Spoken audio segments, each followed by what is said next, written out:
بھائی بچے اسکول جاتے نہیں ہیں اور پیپر دے دیتے ہیں, فیس جمع کرا کے پیپر دے دیتے ہیں, تو ٹھیک ہے, وہ پیپر مقصد ہے نا. اگر آپ گھر میں بیٹھ کے تیاری کرو تو زیادہ اچھی ہوتی ہے.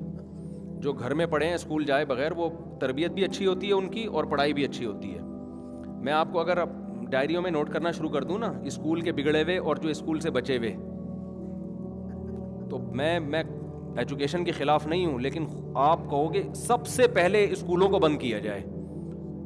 اتنا بگاڑ رہے ہیں اسکول بچوں کو, اتنا بگاڑ رہے ہیں, اور پیسے دے کے بگاڑ رہے ہیں. اچھا جتنی اسکول کی فیس زیادہ ہوگی نا, بچے کے بگڑنے کا ریشو اتنا ہی زیادہ ہے.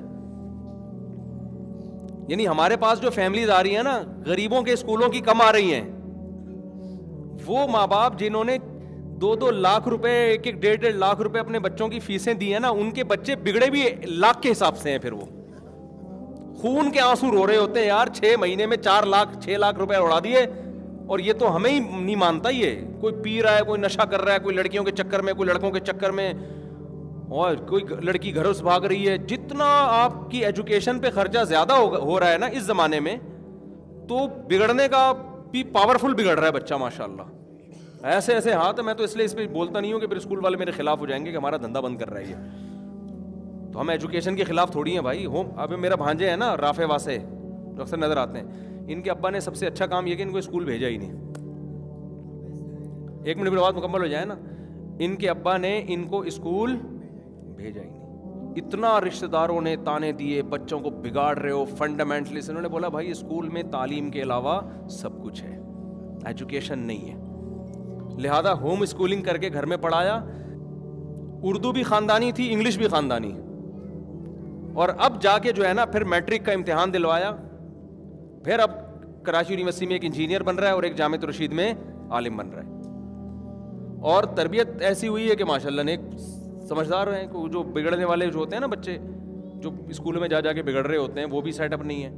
تو تمیز کے ماشاءاللہ حساب کتاب چل رہا ہے, اور یونیورسٹی میں بھی جا رہے ہیں. اب اتنے ایک تربیت کے بعد یونیورسٹی میں پھر خراب ہونے کا خطرہ ذرا کم ہوتا ہے. ورنہ میرے بھائی جو یونیورسٹیوں کے حالات آ رہے ہیں نا, سٹے لگا رہی ہیں لڑکیاں کیا کر رہی ہیں, سٹے. اور ابھی یہ ریشو بڑھے گا, سٹوں سے بات آگے جائے گی. چرس, ہیروئن, پروفیسر صاحب ہیروئن پی کے آ رہے ہیں.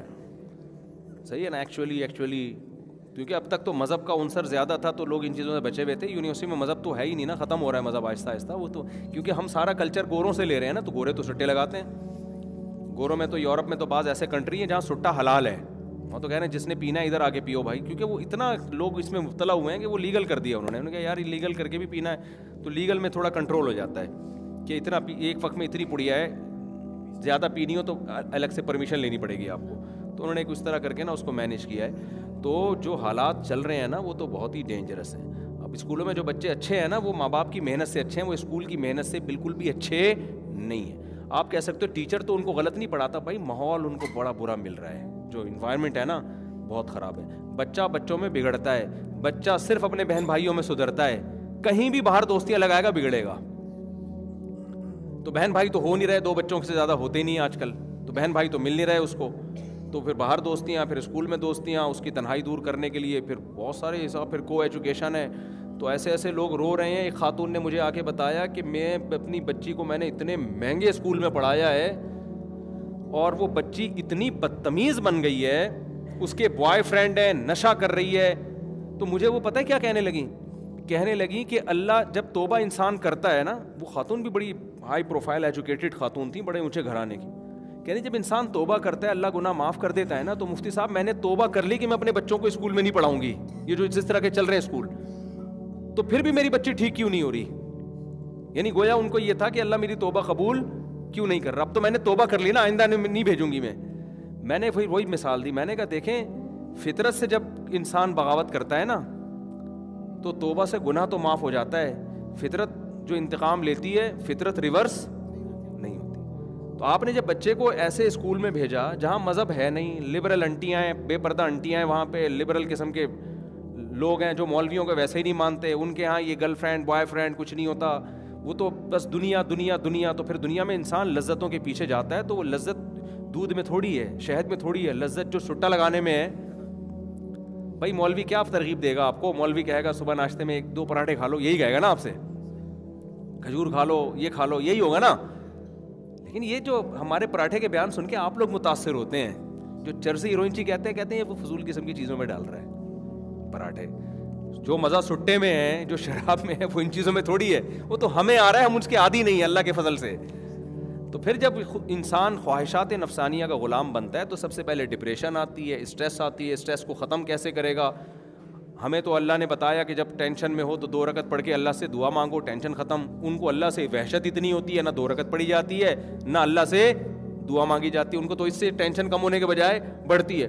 تو پھر نتیجہ سٹا ہی ہے کہ غم بھلاؤ کسی طریقے سے، پی کے سو جاؤ یا بہکنا شروع کر دو. تو وہ خاتون اتنی بیچاری پریشان، اب پرانا واقعہ ہو گیا، اس کسی کو پتہ نہیں چلے گا یا اس خاتون کو پتہ چلے گا کہ میں ان کی بات کر رہا ہوں. تو اتنی ٹینشن میں نے کہا بھائی دیکھیں، فطرت نے جو، ان کو تو میں نے نہیں کہا کیونکہ وہ بیچاری اور غمزدہ ہو جاتی، فطرت انتقام لیتی ہے تو وہ اس کے سائڈ ایفیکٹ بہرحال ظاہر ہو. میں نے کہا اب جو غلطی ہونی تھی ہو گئی. اب آپ اس بچی کو، اب تو بچی کو نکال بھی نہیں سکتے نا. بچی کہے گی میں جاؤں گی، آپ کون ہوتی مجھے روکنے والی. تو میں نے کہا اب یہی ہے کہ دعا کریں اور آئندہ کوئی بچے ہوں، اچھا بہن بھائی زیادہ ہوں نا تو وہ بھی کنٹرول کر لیتے ہیں. اب یہ بڑے گھروں میں 2 بچوں سے کنٹرولنگ پاور بھی ختم ہو گئی، ساری ذمہ داری ماں باپ پہ ہوتی ہے.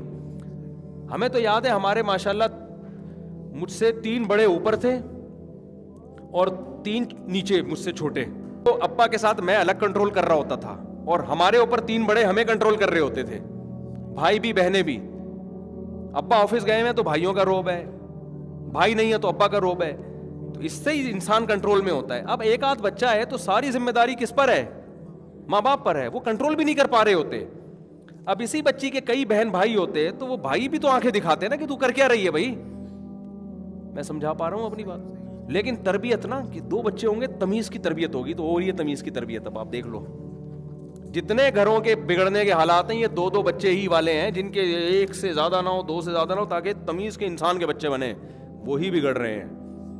تو یہ نیچر سے بغاوتوں کے اثرات ہیں جو ظاہر ہو رہے ہیں اور آگے یہ چیزیں بڑھیں گی، کم ہونے والی نہیں ہے. صرف وہی محفوظ رہیں گے جو دین پہ چلیں گے، اپنے گھروں میں دینی ماحول پیدا کریں گے اور اپنے بچوں کو ایجوکیشن سے نہیں، ایجوکیشن تو ضروری ہے، اس کے بغیر تو مسلم قوم دنیا سے پیچھے رہ جائے گی. ایجوکیشن کی تو جو آپ کی نظر میں ویلیو ہے نا اس سے ہم 10 گنا زیادہ کے قائل ہیں. لیکن جو ماحول دیا جا رہا ہے نا ایجوکیشن کے نام پہ وہ بہت ڈینجرس ہے، بہت خطرناک ماحول ہے. جتنا مہنگا اسکول، بچے کا بگڑنے کی کوالٹی اتنی ہی زیادہ، اتنی خطرناک. پیسے دے کے بگاڑ رہے ہیں. تو غریب آدمی نے کہا انویسٹمنٹ نہیں ہوتی بگاڑنے پر، صحیح ہے نا. یہاں کے بغیر تو مسلم قوم دنیا سے پیچھے رہ جائے گی. ایجوکیشن کی تو جو آپ کی نظر میں ویلیو ہے نا اس سے ہم 10 گنا زیادہ کے قائل ہیں. لیکن جو ماحول دیا جا رہا ہے نا ایجوکیشن کے نام پہ وہ بہت ڈینجرس ہے، بہت خطرناک ماحول ہے. جتنا مہنگا اسکول، بچے کا بگڑنے کی کوالٹی اتنی ہی زیادہ، اتنی خطرناک. پیسے دے کے بگاڑ رہے ہیں. تو غریب آدمی نے کہا انویسٹمنٹ نہیں ہوتی بگاڑنے پر.